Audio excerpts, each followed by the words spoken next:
mikir nggak di bawah banjir? Anda mikir nggak? Mau nggak rumah anak banjiran?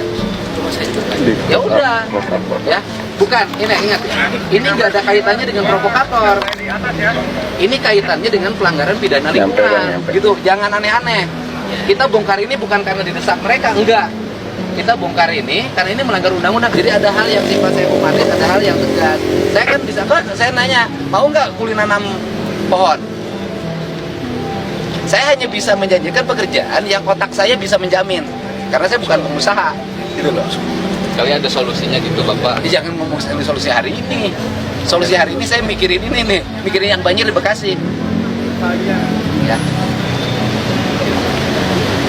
Kan tidak bisa kebijakan itu baik untuk semua, itu nggak mungkin. Pasti ada yang dikorbankan, tapi saya harus memilih mana yang lebih besar manfaatnya. Itulah pemimpin. Baru-baru ini, publik dikejutkan dengan kehadiran sosok Kang Deddy Mulyadi, yaitu Gubernur Jawa Barat, padahal baru sebulan lebih dilantik. Kontroversi dan ketegasannya membuat publik tercengang. Apakah ini emang gaya memimpin Kang Deddy Mulyadi, ataukah cari nama atau bikin kontroversi saja? Mari kita simak selengkapnya penjelasan di video kali ini, dan jangan di-skip. Untuk yang baru masuk, jangan lupa subscribe.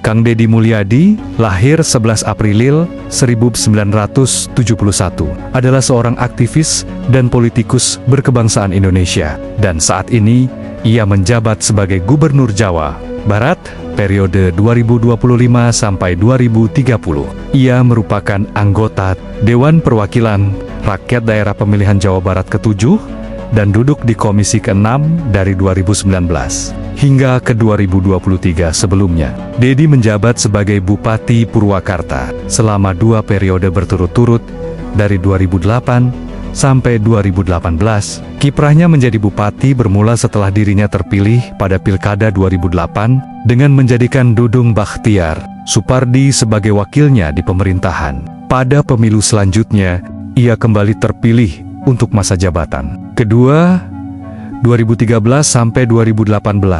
Sebelum diangkat menjadi bupati, Deddy terlebih dahulu berkarier sebagai wakil bupati dan legislator di Dewan Perwakilan Rakyat Daerah Kabupaten Purwakarta pada 1999 hingga pengunduran dirinya seusai terpilih menjadi wakil bupati Purwakarta. Kalau dilihat dari kacamata rakyat, memang benar, Kang Deddy Mulyadi ini sosok pemimpin yang dirindukan rakyat Indonesia. Ketegasannya kadang tidak tanggung-tanggung. Kita bisa lihat kasus Hybeast Fantasy Park dan jembatan gantung Eger Adventureland di Megamendung, Puncak Bogor.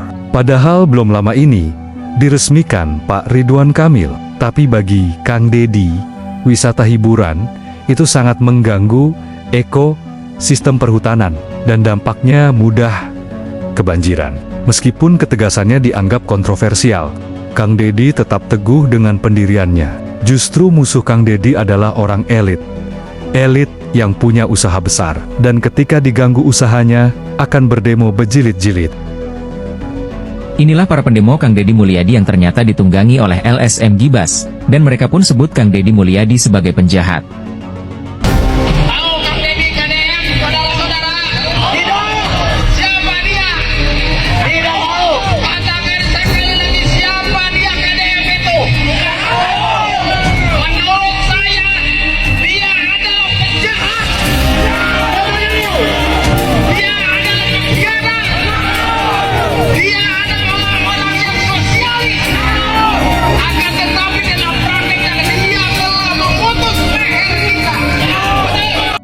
Deddy Mulyadi murka melihat sosok Iwan Ketua Ormas Gibas Subang yang mendalangi demo tambang ilegal.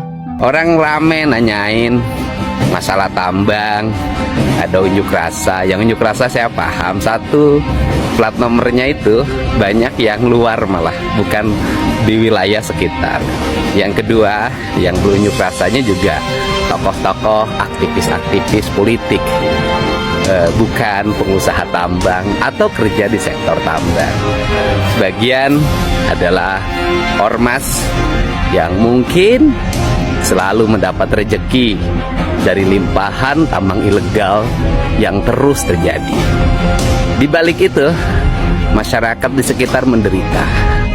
Satu, jalan kotor dan licin, mengalami kerusakan, ancaman bencana alam, kebisingan, ancaman kecelakaan akibat tonase yang berlebihan, dan banyak mobil yang sudah tidak memiliki standar sehingga lolos rem dan sering menimbulkan korban jiwa. Apa langkah Kang Deddy menghadapi itu semua? Tanggal 6 saya dilantik. Sekarang pun saya sudah menyiapkan tim. Penambangan itu, penambangan ilegal, itu ada beberapa dampak yang ditimbulkan. Yang pertama, kerusakan lingkungan dan ekosistem.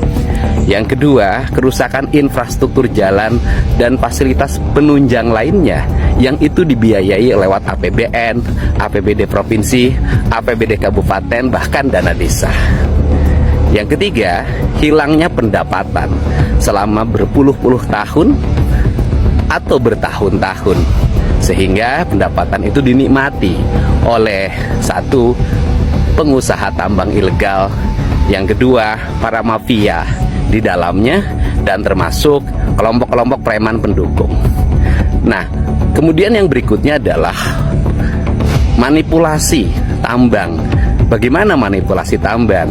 Ngakunya menambangnya 5 hektar, faktanya 30 hektar sampai 50 hektar. Nah, seluruhnya itu adalah rangkaian peristiwa yang membuat negara menjadi rugi dan masyarakat dirugikan. Selain itu, apa problem yang terjadi? Problem yang terjadi adalah banyak PT yang bergerak di bidang pertambangan tapi tidak memiliki ahli pertambangan. Tidak memiliki ahli pertambangan. Dan ini akan diaudit karena di lapangan tidak ada inspektur tambangnya, tidak ada pengawas tambangnya. Nah, modalnya hanya modal alat berat, keruk-keruk angkat, keruk-keruk angkat. Nah, seluruh rangkaian ini adalah bukan hanya peristiwa pelanggaran izin, tetapi peristiwa pidana khusus yang memiliki implikasi terhadap kerugian negara. Implikasi terhadap kerugian negara kategorinya adalah tindak pidana pencucian uang dan tindak pidana korupsi. Salam untuk semuanya, tetap sehat dan semangat.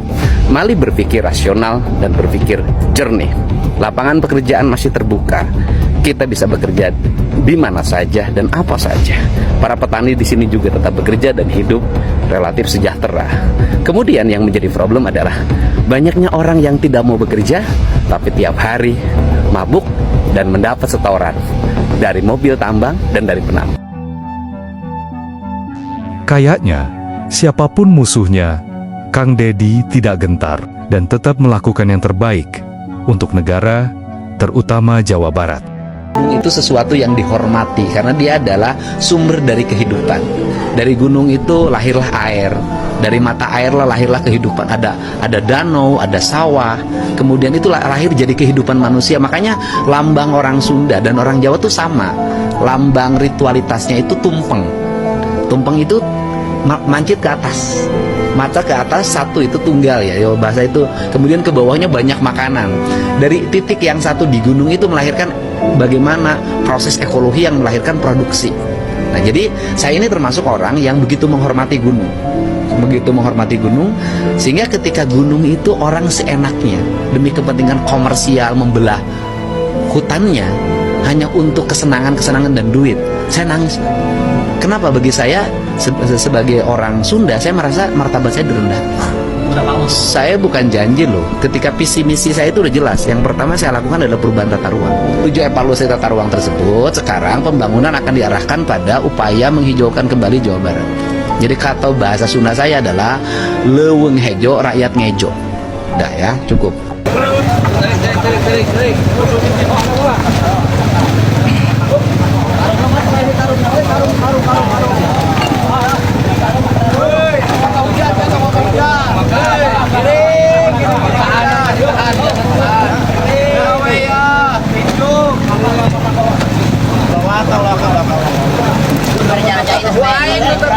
Kerja bakti didoakan ke bangku laut siapa?